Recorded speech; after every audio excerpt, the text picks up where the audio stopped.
This is the Daily Tech News for Monday, June 16th, 2025. We tell you what you need to know, follow up on context, and try to help each other understand.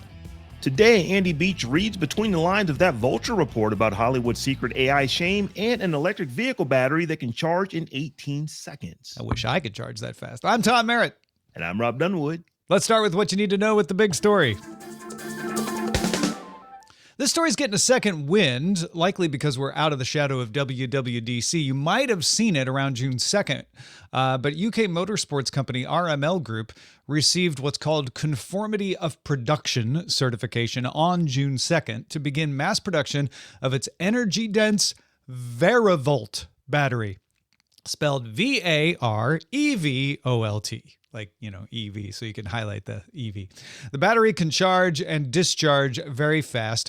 RML's board member Michael Malik told Autocar it can fully charge or discharge in about 18 seconds, something you might want to do if you need a car that can go 0 to 100 as fast as possible. By comparison, the Porsche Taycan can charge or discharge in 12 to 15 minutes.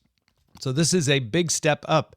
The Varivolt also has a modular design so that car makers can focus on range or power. RML has been manufacturing the batteries in small volumes as prototypes, but now it can sign big contracts with OEMs and car makers. There's a Los Angeles company called Zinger with a C that makes the 21C hybrid supercar that has been using this battery in its round of about 80 supercars. It can discharge 4.5 kilowatt hours of energy in 40 seconds in the implementation they made. RML says it's also developing a kit that would let companies convert the packs for use in older hypercars like the LaFerrari and the McLaren P1. Now, Rob, this is for race cars. I get that. But it's the kind of thing you'd like to think might trickle down to consumer cars at some point. And also, it's just cool. I hope it trickles down relatively soon, because I was looking at this and I'm like, oh, okay, here we go. And then I was like, oh, wait a minute, LaFerrari, McLaren, those are not like regular people cars. So these look like for cars that are on closed tracks and turn left an awful lot. So yeah, I am excited about this. I hope that the technology trickles down, let's say with the speed of AI getting better and better as compared to carburation going to to fuel injection, because that took about 100 years. So I hope it doesn't take that long. Yeah, I hope this technology comes pretty quickly. Yeah, the problem is we don't need it to discharge in our Honda Civics in 18 seconds. At least 99% of the time we don't. But we would like to take advantage of that 18-second charge up time. So can you get it so that you can get one without the other would be the trick. But that said, man, like pretty crazy that you could just pull into a pit stop, 18 seconds, juice up that battery. Zinger is using these in hybrids, like I said. So they have gas engine with this to give it a boost. That's pretty crazy. Yeah, like I said, I just started thinking all kind of crazy stuff. If you have a fully electric car, could you maybe have a battery of this type to charge up really quick? Let's say 2 minutes at the pump, and then it charges the regular battery so you get longer range. I don't know. There's all kind of thoughts that popped into my head, but when you're talking about 18 seconds for a full charge, that gets me into that's regular car fuel up. In fact, it's better. It takes you 2-3 minutes to fill, to fill your own car up. So yeah. This is where no one will have the argument about, well, it just takes too long to charge. That's why I can't do an EV. And you could definitely beat everyone off the stoplight. You can do 18-second discharge. I'm just wondering, do you have to get out the car when you charge this? Do you have to take your family out? Because it's like that's a lot of power going into a small amount of space really quickly. Like I imagine right now the usage of this is in tandem with another battery, right? So this provides, it's like in Fast and Furious when he hits the button, it's that for EVs. It's the battery equivalent of a nitrous oxide system. Yep. So, yeah, pretty cool. DTNS is made possible by you, the listener. Thanks to Kevin Morgan, Paul Thiessen, Ali Sanjabi, and our new patron, Payson. Yay, Payson! There's more we need to know today. Let's get right to the briefs. Samsung made some announcement about the next firmware update for its Galaxy Watches. One UI 8 will have a beta test starting later this month for a select number of Galaxy Watch users in South Korea and the US. New features include bedtime guidance, vascular load, a running coach, and an antioxidant index. No word on what will come out of beta, but Samsung is expected to announce the Galaxy Watch 8 lineup in July. So this I am excited about. I'm a Galaxy phone user. I'm a Galaxy Watch user. Not necessarily excited for the 8. I'm excited for the price reduction in the 7 and the 6 and the 5, which is what I will probably upgrade to, because I don't need to be on the bleeding edge of a watch. I just needed to tell me what time it is and how many steps I got. Yeah, and you don't need to be spending that extra $100-$200 for the latest one either, do you? I figured it out. I get my watches generally off of Amazon, but they're like the factory refurbished. They're almost always brand new. I've never gotten one that looked like it had ever been used, but they come in like brown packaging, and they work just as good as they did when they came out brand new. They're just a year or two back. Yeah, no, that's smart. Actually, the whole refurbished thing is interesting. They are often actually refurbished where something has broken. Sometimes it's just like the glass or something though, and the rest of it's fine. And sometimes they are watches that were returned, not in the packaging anymore, but they were never even used, right? Maybe somebody didn't even put them on, but you can no longer sell them as new. So you get them for cheaper. It's a good tip. Well, anyway, the 8, what's coming in it, it sounds great. I'm probably not getting it when it comes out, but I am happy that those price reductions will come to the ones that came before. Yeah. I'm sorry Huyen Toy Dao isn't on the show today because she's a big watch fan too. And I'd love to hear you guys compare notes one of these days about these watches. Here's a little advertising news roundup. WhatsApp will begin showing ads on the status screen after you've scrolled through a few status updates. This is going to work similar to how Instagram stories works, right? You'll see a couple, 2 or 3 of your regular ones, then you'll get an ad, then you scroll past that. It will target these ads based on your location, country and city, what language you're using the app in, what channels you follow, as well as what ads you interact with as indicators of what ads to serve. This is all first party stuff, like what the app already knows. It'll be like, oh, pull that kind of ad. It will not use phone numbers, messages, calls, groups, or other personally identifiable information. Meanwhile, Amazon and Roku are teaming up to let buyers in Amazon ads place their ads on Roku's platform. That's going to end up giving advertisers access to about 80% of connected TV households when you count Amazon Prime Video, which is on Google TV, Apple TV, etc., Fire TVs, which is the operating system from Amazon, and of course the Roku platform, which is huge. And finally, TikTok has joined the generated video trend, offering advertisers the chance to create 5-second video clips for their advertisements from text or image prompts. This all sounds pretty okay, I guess. I think that we are to the point now with ads that most people are not terribly bothered by them. And I do believe that Meta goes, I don't want to say goes out of its way, but they try to make sure that the ads that it is showing you are ads that pertain to you. So you don't necessarily have a visceral reaction to them. That would not be good for anybody. Yeah, I always say, like, you only are annoyed by the ads that don't work. If ads are working, you are intrigued, right? If a properly working ad is something you are interested in seeing. That said, there's a lot of ads that don't work out there, so I'm not trying to pretend like there's not. I do think some of the OG WhatsApp fans are rolling over in the grave, though. Like, the idea that you would have an ad in a content feed on WhatsApp is something that I don't think the founders certainly envisioned. Of course, they're long gone at this point. And a lot of people are going to be turned off by. We'll see a few people move over to Signal and Telegram from this, I'm going to guess.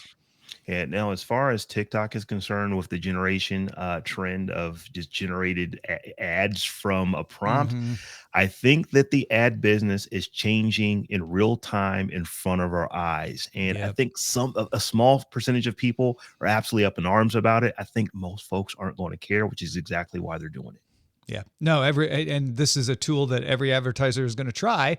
I don't know if it's going to be something useful for most or not. I'm curious to see that myself. A small number of Mac Minis with the M2 chip made between June 16th, 2024 and November 23rd, 2024 have power issues and some won't even turn on. Apple has created a service program to offer free repairs of those models for up to 3 years after the day you bought them. No warranty is necessary and repairs can be done by Apple or an authorized service provider. Yeah, this is the right thing to do. Yeah, if you bought a broke thing, they fix it for you for free. That's probably good business. For up to 3 years from the time you bought it, not from the time it first went on sale. This is absolutely. Yeah, it's good. A lot of folks have been concerned about who might end up getting 23andMe because of the DNA information the company owns. Well, it turns out the answer is co-founder Ann Wojcicki. She founded a nonprofit public benefit company which outbid Regeneron Pharmaceuticals to acquire 23andMe's assets for $305 million in the bankruptcy auction for 23andMe. Now, Wojcicki had tried to take 23andMe private before bankruptcy, but the board rejected those proposals and filed for bankruptcy instead. And you may say, wait, I thought Regeneron already won this auction. They did. They were declared the auction winner back in May, but TTAM, Ann Wojcicki's nonprofit, filed a complaint with the Missouri Bankruptcy Court saying the bidding was shut down prematurely, that they had made larger bids that were discounted because the financing wasn't clear, but they weren't given enough time to show the financing. So the court said, all right, we'll run this again. They did it last Friday. The financing was clear, and TTAM has now won the bid. A court hearing to sign off is the last step, and that is set for next week. I don't know, Tom. Have you used 23andMe? Do they have your data in this system? Yeah, I have. So did you pull your data out when you heard about this, or No. are you leaving it there to see what's going on? Hey, how do you feel about this? I am probably less concerned than I should be, to be honest. But I assumed I have followed these things for so long that I know that everyone thinks the worst case scenario is going to happen, and you have to wait and see what happens. When Regeneron got it, I'm like, okay. I imagine there will be so much pressure on them that they won't be able to use it for the worst things. But also, I don't know. My insurance is covered now. I feel like the rules are in place. I'm not too worried about it. And I do like having access to some of the health information that's in there and just some of the genetic information, ancestry and all that. And I'm very relieved that my gamble paid off and that this is going back to a nonprofit company under control of the founders. A lot of people are not going to be okay with that because even under 23andMe, a lot of people felt like they didn't handle this data well enough. Vibrant Visuals, the first big visual overhaul of Minecraft in some time, is set to release on Tuesday, June 17th. The update includes directional lighting, volumetric fog, and gives every biome its own atmosphere. These are all visual changes. There are no changes to gameplay. Yeah, if you're a Minecraft player, this all means something. If you're not a Minecraft player, then know that your Minecraft players in your life are going to be very excited about the new look, I'm guessing. I would imagine that I've got a couple of nephews around the ages of 11 to 13 that are cheering or who are jeering. I'm not sure which yet. Yeah, I guess we'll find out by the end of this week what people think of it. Generally, it looks like people are positive about the changes and have been looking forward to them. An MVNO, which stands for Mobile Virtual Network Operator, is a virtual mobile network. It uses one or more other networks to operate its service. For example, Liberty Mobile Wireless is a Florida-based MVNO. It was started in March 2018, and like a lot of MVNOs, it actually uses T-Mobile's network to provide its service. It makes a deal with T-Mobile to pay for bulk access to the service, and then it sells that access at a discount. It's being launched into the spotlight today thanks to a partnership with the Trump Organization to offer Trump-branded mobile service on what they're calling the 47 plan.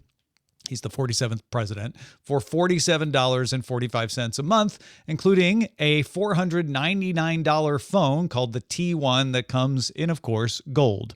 You can pre-order now, shipping in August or September. And if you're confused, the Trump Organization is a holding company for the president's businesses while he's in office, and it is controlled by his sons, Donald and Eric. So when I initially heard this story, it's like, okay, it's an MVNO. That's not terribly different. The thing that is terribly different is that they said that they're going to make a $500 phone here in the United States. So I looked it up to see, are there any smartphone manufacturers here in the United States? There is one, and their phone costs like $1,800 to $2,400. So I'm curious to see, can the Trump organization pull off, or whoever they partner with, can they pull off a $500 phone in the United States? That's the part that struck me as that's kind of odd. The specs were there, but not all the specs I would expect, including operating system and stuff, although I'm guessing it's Android. So I'll be curious to find out more details on that. I also would think you'd need like a 3-year contract if you're going to sell this thing at $499. But maybe it's a lower cost phone for other reasons. A lot of questions yet to be answered there. If you need a nap, Anchor announced new Soundcore Sleep Aid 30 earbuds that use active noise cancellation to block up to 30 decibels of noise. And the charging case can detect snoring and send noise masking audio to the buds to cancel it out. It also does sleep tracking, but because of the addition of the active noise cancellation, battery life is down to 9 hours when listening to white noise or sound stored on the buds. You can also use them for music and podcasts, which drops battery life to 6.5 hours. You can get them shipped early at a discount through Anchor's Kickstarter, but full price will be $229.99 with shipping starting in August. That's a lot for things that are meant to be used while you're sleeping, but I guess if it really works, no price is too much for good night's sleep. I would imagine that these are not so much for the snorer, they are for the one who sleeps next to the snorer. And they are for sure. And for that person, $230, that might be a bargain to sleep comfortably. Absolutely. The previous A20s didn't have the active noise cancellation. They had longer battery life, but they didn't have the active noise cancellation. So these are going to work a little better.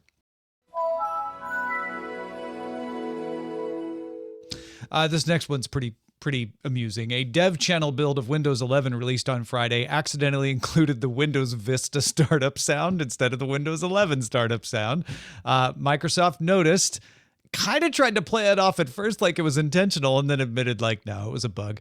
There is a new line in the release notes for this preview that says, this week's flight comes with a delightful blast from the past and will play the Windows Vista boot sound instead of the Windows 11 boot sound. We're working on a fix. Here's the thing.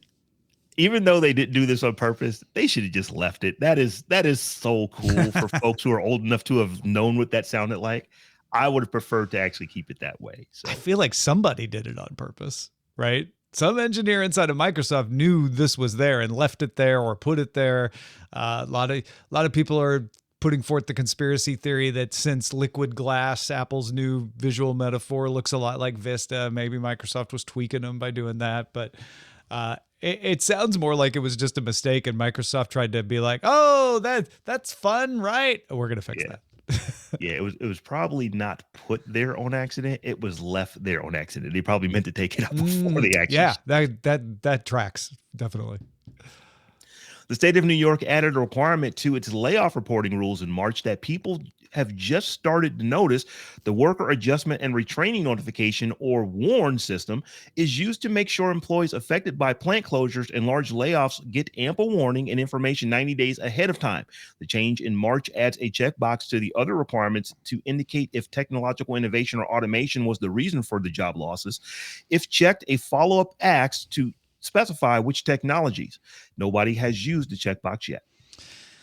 I don't know that anyone will, because to say that automation or robots or AI or something like that was the reason for the job loss is going to surface because these things go public and it's going to cause a lot of bad press.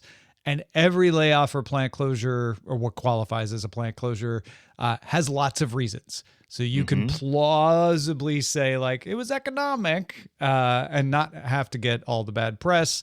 And the idea that somebody is going to sue you over your WARN Act submission checkbox not being checked is pretty remote. So I think most companies will risk it.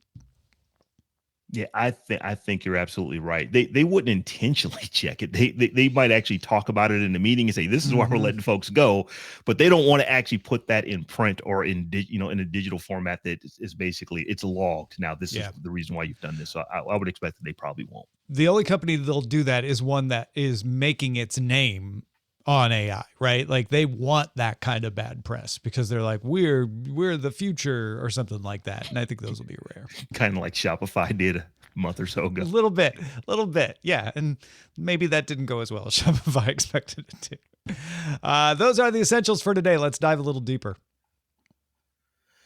An article from Vulture reveals just how deeply AI is already embedded in Hollywood and how few people are talking about it. Andy Beach is here to help us read between the lines.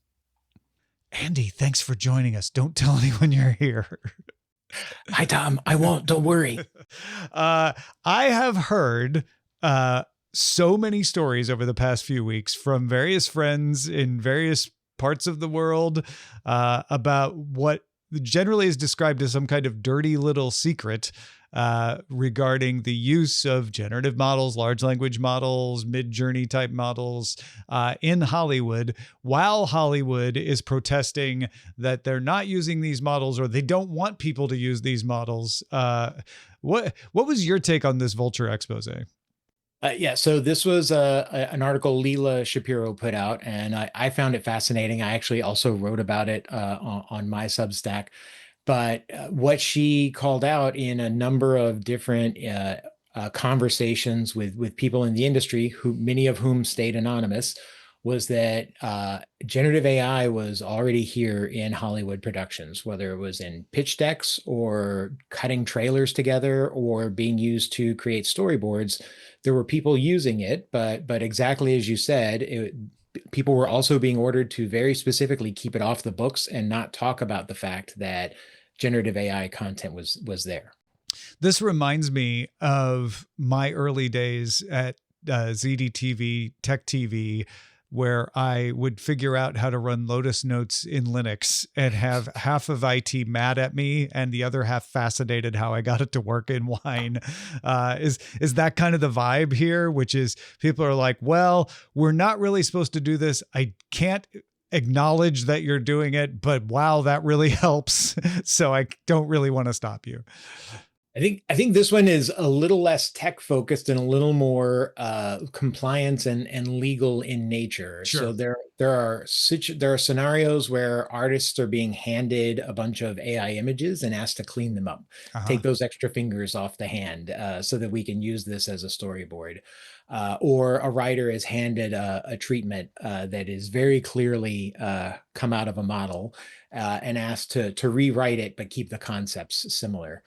So the studios aren't wanting to acknowledge it, in part because they have legal issues that are pending and they want to stay clear of that. They're also trying to avoid pushback from the unions that they work with. But it does raise questions in this sort of silence of it, whether they're displacing creatives as part of it. Instead of hiring somebody to go create the content, they're basically being brought in to edit and quote unquote fix a generative AI content. So there's a lack of authorship and a lack of transparency in what's going on. And I think that's really probably the bigger issue that got talked about. I called out in my piece in particular that it was less about technology. It was more about trust, transparency, and creative ethics. Yeah, I think it's a really hard one to come down for me on a side with, because Disney and Universal are suing Midjourney. Obviously, they don't want to be seen using Midjourney, a rogue employee doing that.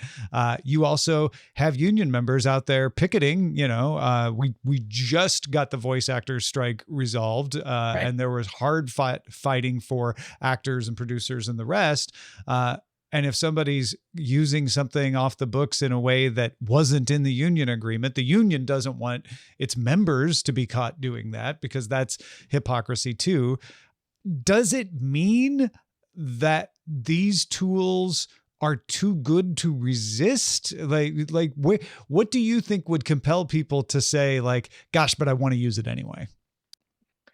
Yeah, it's a good question. I mean, I think these tools and this technology is shifting so rapidly. I often just I constantly reiterate for people that the innovations that we're used to sort of taking a year or two are happening every 6 months. Yeah. So we have such a compressed timeline that there's a constant sort of desire to recheck in and see what the quality difference is like. You can look at the video models in particular, and all the press that sort of came around the recent Veo 3 model that came out, and the quality that you could see there. So there is a desire, I think, for by both creatives and business people alike to see sort of, is this ready?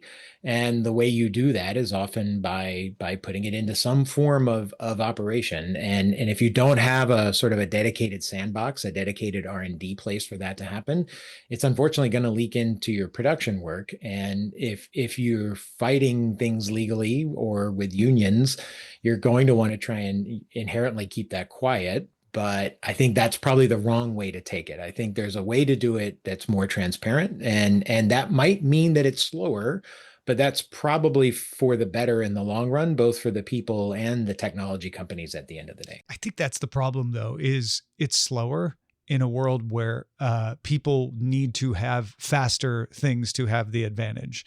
Right. And if somebody is able to get their documentary, their film, their TV show up faster, that can mean dollars. That can mean not just dollars for the corporation. That can mean dollars for the people involved, because they get greenlit for a second season and they get kept on. And so there's a lot of motivation to use these tools if they're good. If they weren't good, then you end up falling behind because the tool actually made your product worse. Maybe you don't get renewed because you had AI slop. But when they're good and when they're helpful, it's going to give you an advantage. And I guess another analogy is, things that are in that gray area of substance abuse in sports. Like, is blood doping, really taking drugs, or is it just, am I skating along the edge there? And I think in the heat of the battle, for some people, they're like, well, I'll just do it and hope I don't get caught. Yeah, absolutely. And again, we've had this conversation a couple of times with many of the pieces we've talked about. I think this is a bigger issue in a studio environment, or even in an agency environment. It's not going to be as big an issue for an independent creator who's working in a smaller set of intellectual property at the end of the day that they probably have all of the rights to implicitly in some way. And they can make the shots. They don't have a union agreement. Nobody's suing them. They're not suing anybody. So I think we'll have to, for the moment, look to those independents for the rapid innovation and the changes in the quality and the pieces. But we'll have to look to the studio models and the agency models and the others for how this is getting deployed at scale, and how the regulations are coming together with the various countries that are keeping a lot of scrutiny on this. I wonder if the pressure to use these tools and the success when they have success using them, I wonder if that causes people to be a little more collaborative on agreeing how to use them. And my premise there is that both sides have been unrealistic.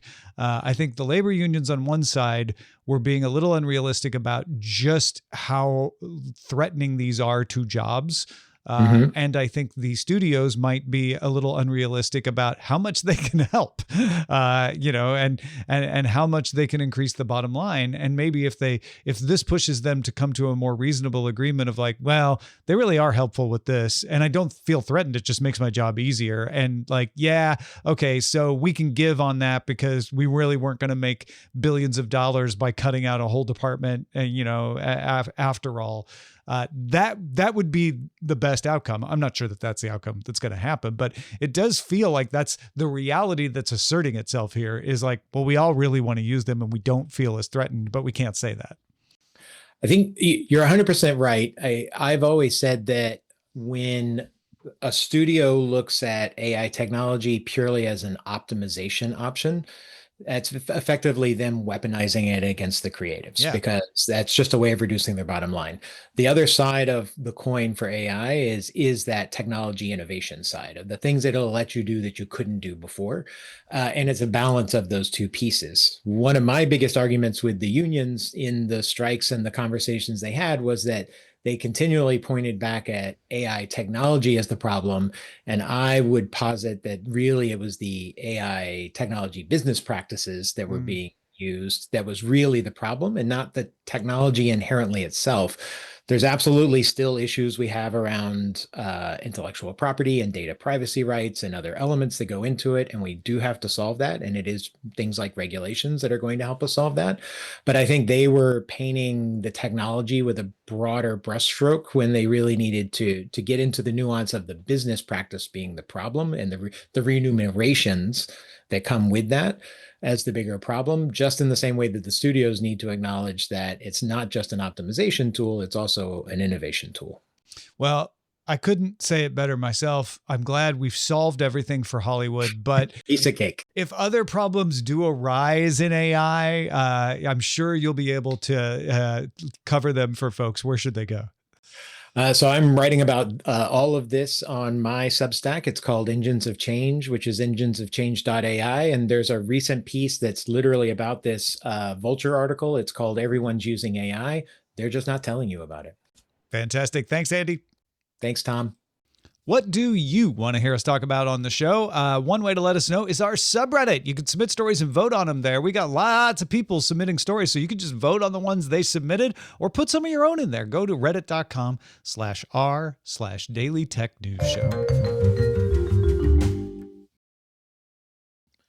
We end every episode of DTNS with some shared wisdom. Today, Mark is helping us understand. Yeah, Mark wrote on our Patreon a comment. Speaking of knowing what's on your network, the author of the Metasploit Network, H.D. Moore, went legit and started a company called Run Zero. They offer a completely free version for security nerds that works for up to 100 devices. It not only does an inventory, it keeps track of when a device appeared, as well as the last time it was seen. It also has some nice features that go a long way to identify what kind of device it is. So if you're thinking, is somebody accessing my Wi-Fi network that I don't know about out there? This would be a good way to check on that. This is kind of awesome right here. Now, I don't know that it's going to do well for you, like if you are in a hotel or on an airplane, but yeah, it's pretty cool. 100 devices is not bad, because usually in your home, you're not going to see that many people connected to one device. Yeah, I have a lot of devices connected to my network, as I was noticing when I was looking at my Eero trying to run a backup internet service yesterday because we had an outage. I still don't think it's up to 100 though, so that's pretty good. All right, thank you, Mark, for that. Well, folks, we'd love to know what you're thinking about. And if you've got any insights into a story, you can share it with us at feedback@dailytechnewsshow.com. Yeah, anything you hear about where you're like, you've got that thought of like, well, actually, I know about that, or I worked with a guy, or that happened to me. Like, we love to hear those. So please send them along. Big thanks to Andy and to Mark for contributing to today's show. Thank you for being along for Daily Tech News Show. And good news, our music news sibling, Daily Music Headlines, now available as an Amazon Flash Briefing. Add it to your Echo now. Talk to you soon.